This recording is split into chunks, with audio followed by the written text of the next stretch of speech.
नमस्कार, दिन भर की बड़ी खबरों में आपका स्वागत है। आपके साथ मैं हूं आदित्य कुमार। आज इस बुलेटिन में बात होगी भारत की गिरती अर्थव्यवस्था की, सरकार और फेसबुक की साठगांठ की। जानेंगे कि गुजरात में कैसे कमजोर हो रही है बीजेपी और राजस्थान कांग्रेस के अंदर मतभेदों को दूर करने की क्या चल रही है कोशिश। साथ ही बात होगी बिहार में जेडीयू को क्या दी बीजेपी ने नसीहत, और आखिर में बात राष्ट्रीय शोक में भी हो रहे सरकारी योजनाओं के उद्घाटन की। लेकिन तमाम बड़ी खबरों से पहले एक नजर सुर्खियों पर। राहुल गांधी ने मोदी सरकार को घेरा, नौकरी देने की मांग पर बोले देश के युवाओं को नौकरी चाहिए, नारेबाजी ना करे सरकार। योगी सरकार का बड़ा फैसला, उत्तर प्रदेश में वीकेंड पर पूर्णबंदी हुई खत्म, सिर्फ रविवार को रहेगी पूर्ण तालाबंदी। बिहार विधानसभा चुनाव से पहले आरजेडी में घमासान जारी, आरजेडी के एक और एमएलए ने छोड़ा पार्टी का दामन, जेडीयू में शामिल हुए आरजेडी विधायक वीरेंद्र कुमार। अब तक 7 विधायक छोड़ चुके हैं पार्टी। WWE के सबसे बड़े रेसलर रोमन रेंस एक बार फिर बने यूनिवर्सल चैंपियन। द फिंड और ब्रॉन स्ट्रोमैन को हराकर यूनिवर्सल चैंपियन का टाइटल किया अपने नाम। सप्ताह के दूसरे कारोबारी दिन बढ़त के साथ बंद हुआ शेयर बाजार। सेंसेक्स 272 अंक की बढ़त के साथ 38,900 पर हुआ बंद। निफ्टी 82 अंकों की बढ़त के साथ 11,470 पर हुआ बंद। सुर्खियों के बाद अब बात आज की सबसे बड़ी खबर की। सोमवार शाम को अप्रैल से जून की तिमाही के जीडीपी के आंकड़े सामने आए, जिसमें बताया गया कि देश की जीडीपी 23.9% नीचे लुढ़क गई है। सरकार तो पहले से ही पल्ला झाड़ चुकी थी और इसे भगवान की देन बता रही थी, लेकिन देश की जीडीपी सिर्फ 3 महीने में नहीं गिरी, बल्कि जीडीपी में यह गिरावट 5 साल से चल रही है। और इसी पर चर्चा के लिए हमारे साथ मौजूद है राजीव जी, लेकिन उससे पहले ये रिपोर्ट देखिए। वर्ष 2020 से 21 की पहली तिमाही में देश की अर्थव्यवस्था में 23.9% की गिरावट आई। ये गिरावट सरकार की जो उम्मीदें थी उससे भी ज्यादा है। इसके साथ ही राजकीय कोष का घाटा बजट का 103% तक पहुंच गया है। सरकार की ओर से तो जिम्मेदारियों से पल्ला झाड़ने की कोशिश की जा रही है और इसके लिए स्वास्थ्य मुसीबत को जिम्मेदार भी ठहरा दिया गया। 23.9% की गिरावट कोई साधारण मामला नहीं है। दुनिया के टॉप 20 अर्थव्यवस्था वाले देशों में भारत की जीडीपी की गिरावट सबसे ज्यादा है। जी हाँ, स्वास्थ्य मुसीबत तो पूरी दुनिया पर आई, लेकिन जीडीपी का सबसे ज्यादा नुकसान भारत को हुआ। स्पेन 22.3 और ब्रिटेन 21.9% की गिरावट के साथ सूची में टॉप 2 देश थे, लेकिन भारत ने इन्हें पीछे छोड़ दिया। वैसे हालात तो इससे भी बुरे हो सकते थे। दरअसल जीडीपी ग्रोथ के आंकड़ों से असंगठित क्षेत्र को शामिल नहीं किया जाता। स्वास्थ्य मुसीबत का सबसे ज्यादा असर असंगठित क्षेत्र पर देखने को मिला है। मैन्युफैक्चरिंग और कंस्ट्रक्शन में असंगठित क्षेत्र का अहम योगदान रहता है। ऐसे में यदि वो आंकड़े भी शामिल होते तो ये गिरावट और भी ज्यादा दिखती। खैर, सरकार ने तो जिम्मेदारी भगवान पर डाल रखी है, लेकिन हम पुराने आंकड़ों को देखें तो देश पिछले 5 साल से लगातार जीडीपी में गिरावट देख रहा है। वित्त वर्ष 2019 से 20 की ही बात करें तो अप्रैल जून तिमाही में जीडीपी ग्रोथ 5.2% थी और फिर कम होते हुए चौथी तिमाही में 3.1% ही रह गई। यदि हम पिछले 4 साल के आंकड़े देखें तो 2016 से 17 में देश की जीडीपी 8.2% थी। 2017 से 18 में ये आंकड़ा लुढ़का और देश की जीडीपी रह गई 7.2%। ये गिरावट बनी रही और 2018 से 19 में जीडीपी पहुंच गई 6.1% पर, और इसके बाद 2019 से 20 में तो यह आंकड़ा महज 4.2% ही रह गया। 2016 से 17 में 8.2, 2017 से 18 में 7.2, 2018 से 19 में 6.1, 2019 से 20 में 4.2, और इस बार पहली तिमाही में ही ये गिरावट 23.9% नीचे पहुंच चुकी है। इसके बाद सभी आर्थिक विशेषज्ञ ये अनुमान जताने लगे हैं कि इस साल देश की जीडीपी 0 से नीचे यानी ऋणात्मक रह सकती है। राजीव जी, जीडीपी में इतनी बड़ी गिरावट का अनुमान तो सरकार को भी नहीं था। जीडीपी में ये गिरावट सरकार की नीतियों के कारण है या स्वास्थ्य मुसीबत के कारण? ऐसे में मोदी सरकार क्या करे? देखिए आदित्य, जीडीपी में मामूली गिरावट आती तो इसे मौजूदा स्वास्थ्य मुसीबत का नतीजा बताया जा सकता था, लेकिन जीडीपी तो इतने नीचे चली गई है जितनी 40 सालों में कभी नहीं गई है, और इसके पीछे केवल और केवल सरकार की नीतियां ही जिम्मेदार हैं। सरकार अपनी गलती छिपाने के लिए चाहे कितने भी तर्क गढ़ ले, लेकिन ये सोचने वाली बात है कि एक्ट ऑफ गॉड यानी दैवीय आपदा क्या केवल गरीबों के लिए होती है? अमीरों के भगवान क्या कोई और होते हैं जो इतनी मुसीबत में भी उनकी दौलत दोगुनी और चौगुनी हो जाती है? देश के कुछ उद्योगपति इस वक्त अपनी बढ़ती दौलत देखकर मोगेम्बो की तरह खुश हो रहे हैं, और गरीब जनता है कि बेरोजगारी और महंगाई से हाय हाय कर रही है, लेकिन सरकार को गरीबों की ये कराह सुनाई नहीं देती। और पिछले 6 सालों से सरकार का यही रवैया रहा है, इसीलिए में जीडीपी घटती चली गई, महंगाई बढ़ती गई, बेरोजगारी बढ़ती गई, जबकि चुनावों के वक्त सरकार के अच्छे दिन लाने का वादा था। जब वादा किया था तो उसे निभाने की कोशिश तो कम से कम करनी ही चाहिए थी, लेकिन मोदी सरकार तो शायद गरीबों के दिन फेरने की कोशिश भी नहीं करना चाहती है। इसीलिए देश में विकास का पहिया इतने गहरे धंस गया है कि इसे कैसे निकाला जाए ये सरकार को नहीं सूझ रहा। देर तो हो चुकी है आदित्य, लेकिन अब भी अगर वो अर्थशास्त्रियों की सलाह सुने तो शायद विकास पटरी पर आ जाए। तमाम जानकारी के लिए बहुत बहुत शुक्रिया राजीव जी आपका। अब बढ़ते हैं अपनी अगली खबर की ओर। मोदी सरकार के साथ फेसबुक और व्हाट्सएप के साठगांठ का मामला खुलासा होने के बाद से ही कांग्रेस जहां सरकार को घेरने में जुटी है, वहीं बीजेपी सफाई दे रही है कि उसकी ओर से सोशल मीडिया प्लेटफॉर्म का दुरुपयोग नहीं किया गया है। लेकिन अब एक और खबर सामने आ रही है जिससे बीजेपी का घेरना तय माना जा रहा है। लोकसभा चुनाव 2019 के पहले बीजेपी ने फेसबुक को 44 फेसबुक पेजेस की एक लिस्ट दी थी, क्योंकि उन पेजेस पर बीजेपी के खिलाफ कैंपेन किया जा रहा था।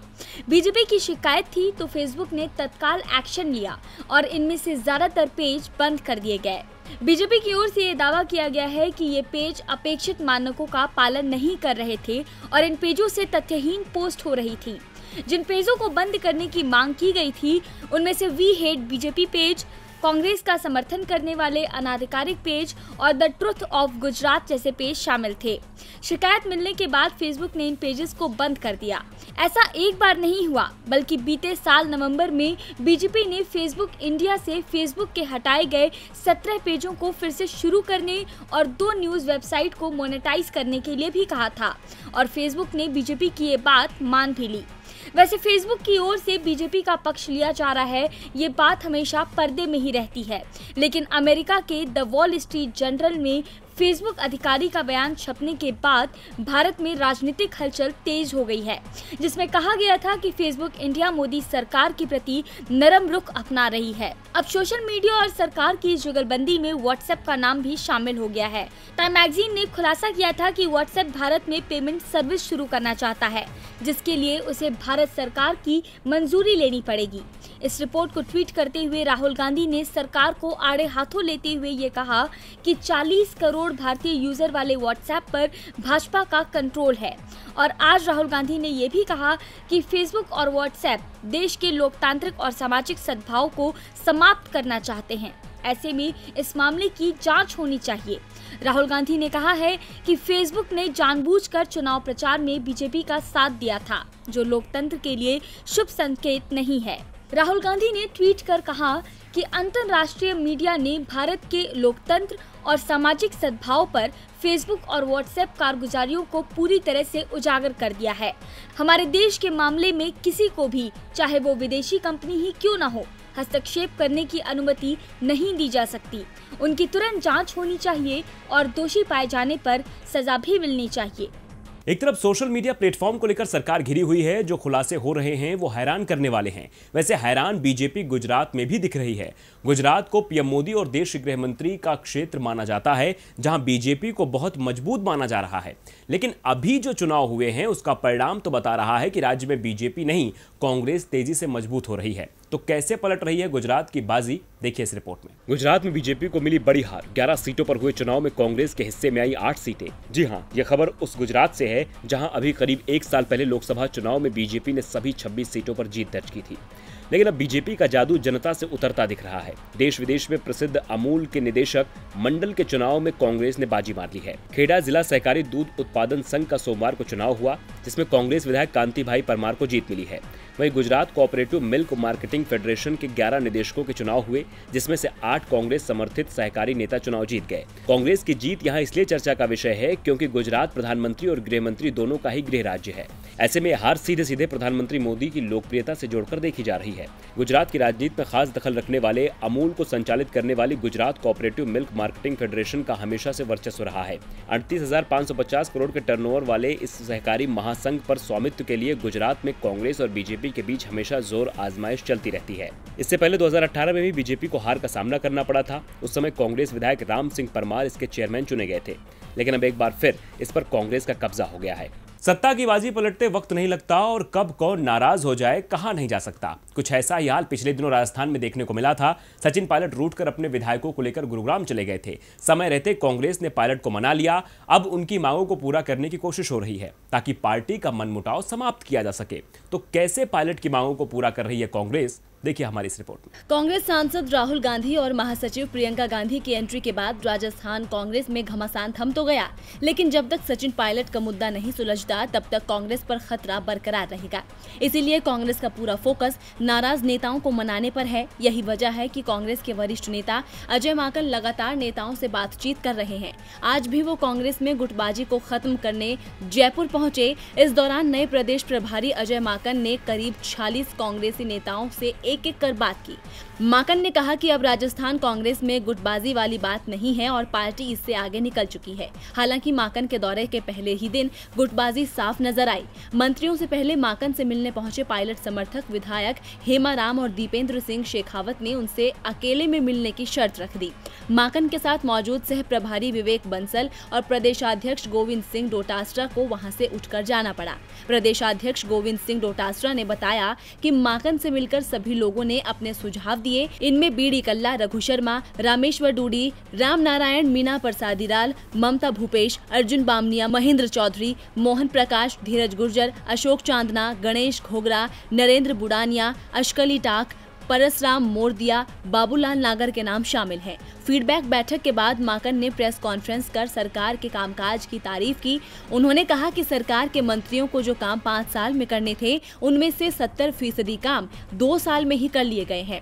प्रदेश में राजनीतिक नियुक्तियों और संगठन में फेरबदल की बात पर माकन ने कहा कि हमने अपने मन और दिमाग में तय कर रखा है कि कब बदलाव करना है। अब माकन तो नेताओं से मुलाकात कर गुटबाजी को खत्म करने की कोशिश कर रहे हैं। ऐसे में देखना होगा कि पायलट को सरकार में पद कब तक मिलता है। राजस्थान सरकार में अब सब कुछ ठीक होता दिख रहा है, लेकिन बिहार में कहानी उल्टी है। यहां कांग्रेस और बीजेपी दोनों ही पार्टियां अपने गठबंधन सहयोगियों को लेकर मुश्किल में हैं।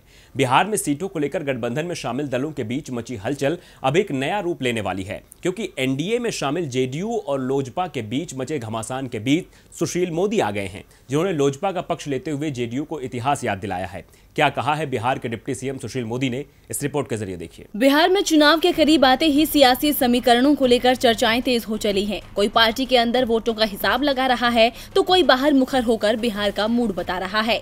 गठबंधन में शामिल दल सीटों को लेकर मुखर हो रहे हैं। महागठबंधन में तो सीटों के बंटवारे पर घमासान मचा ही हुआ था। अब एनडीए में भी सीटों का बंटवारा मुश्किल हो गया है। जीतन राम मांझी के एनडीए में शामिल होने की संभावना से ही एलजेपी के तेवर तल्ख हो गए हैं। चिराग पासवान आर पार के मूड में हैं और जेडीयू के बड़े नेताओं की तरफ से आने वाले बयानों ने भी संकेत दे दिए हैं कि नीतीश भी चिराग पासवान को बर्दाश्त करने के मूड में नहीं है।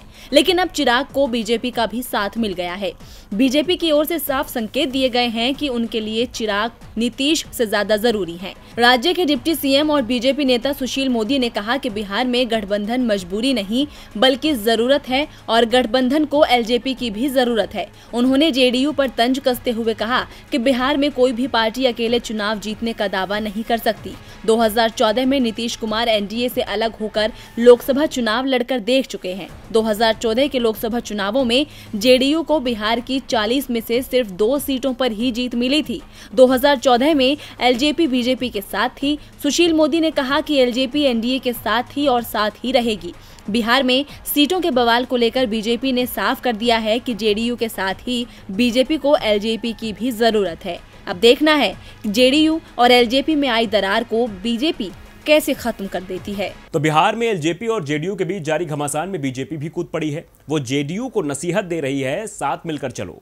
लेकिन दिल्ली में तो पार्टी के नेता ही साथ चलने को तैयार नहीं है। जी हां, दिल्ली नगर निगम चुनाव से पहले बीजेपी में बगावती सुर तेज होने लगे हैं। चुनाव के मद्देनजर जिला अध्यक्ष और मंडल अध्यक्ष के नाम को लेकर सांसद खासे नाराज हैं। यहां तक कि विरोध जताने के लिए वो पार्टी दफ्तर तक पहुंच गए। 2022 में नगर निगम चुनाव को लेकर बीजेपी ने अभी से अपनी कमर कस ली है। पार्टी नेताओं को जिम्मेदारी देकर निगम पर कब्जा करने का प्लान बना रही है। ये जिम्मेदारी उसे परेशान कर रही है क्योंकि जिला अध्यक्ष और मंडल अध्यक्ष के नामों से नेता नाराज हैं। इस सूची में नाम पूर्व पार्टी अध्यक्ष मनोज तिवारी का भी है। दरअसल दिल्ली में बीजेपी ने 14 जिला अध्यक्षों और 250 मंडल अध्यक्षों के नामों को अंतिम रूप दिया है। ये सभी पार्टी की नई टीम का हिस्सा होंगे जो 2022 में नगर निगम चुनाव और पार्टी के विस्तार और मजबूती में मदद करेंगे।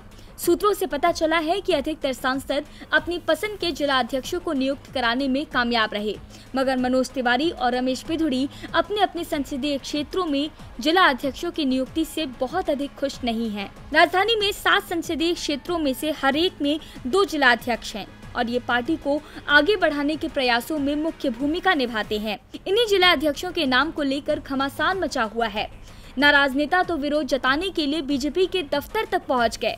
बीजेपी के एक वरिष्ठ नेता ने बताया है कि दक्षिणी दिल्ली के कुछ पार्टी कार्यकर्ता नई नियुक्ति पर अपनी चिंता बताने के लिए मुख्य कार्यालय के बाहर इकट्ठा हो गए। इनमें से कुछ ने इस्तीफा तक देने की धमकी दे दी और नए पद अधिकारियों की मांग की। मामले में दिल्ली बीजेपी प्रमुख आदेश गुप्ता ने बताया कि मैंने उन्हें आश्वासन दिया है कि उनकी चिंताओं पर गौर किया जाएगा।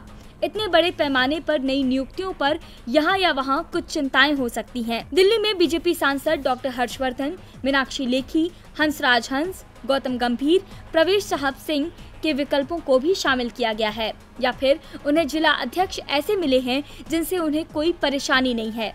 हालांकि कुछ मंडल अध्यक्षों के चयन से एक वर्ग निराश हुआ है। इस चुनाव के पहले बीजेपी में बगावत का दौर शुरू हो गया है। ऐसे में देखना दिलचस्प होगा कि पार्टी इसे कैसे थामती है।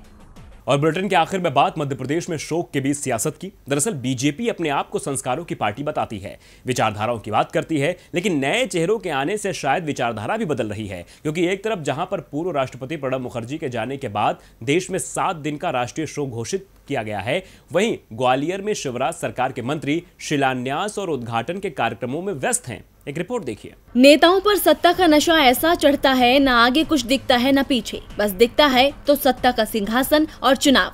मध्य प्रदेश में सत्ता का स्वाद नेताओं को खूब भा रहा है, तभी तो वो सब भूलकर वोटों को साधने की जुगत में लग गए हैं। एक तरफ देश पूर्व राष्ट्रपति प्रणब मुखर्जी के जाने के बाद 7 दिन के राष्ट्रीय शोक में डूबा हुआ है, वहीं दूसरी ओर मध्य प्रदेश में शिवराज सरकार के मंत्री प्रद्युमन सिंह तोमर ने सड़क का शिलान्यास कर दिया। अब मध्य प्रदेश में भले ही राजकीय शोक हो, लेकिन इससे नेताओं को कोई फर्क नहीं पड़ता, उन्हें तो चुनाव की पड़ी है। सुनिए मंत्री महोदय कैसे सेवक होने का फर्ज निभा रहे हैं, वो भी चुनाव के वक्त। ये आज यहाँ तक का भूमि पूजन हो रहा है, ये यहाँ तक आ जाएगा और मेरे ख्याल से कटारे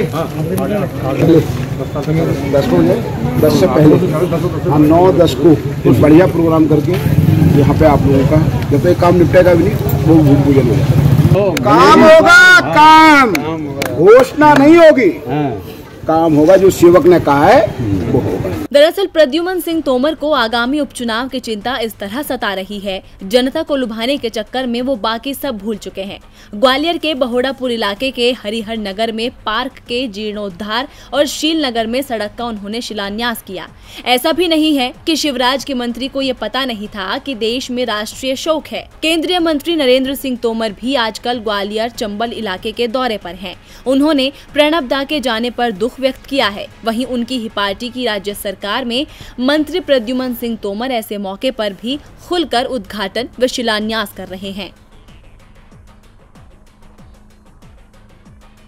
प्रणब मुखर्जी साहब देश के बड़े प्रख्यात नेताओं में से रहे हैं। उनका जीवन बहुत ही समर्पित और निष्कलंक रहा है और वो अपनी योग्यता के बल पर राष्ट्रपति पद की भूमिका तक पहुंचे।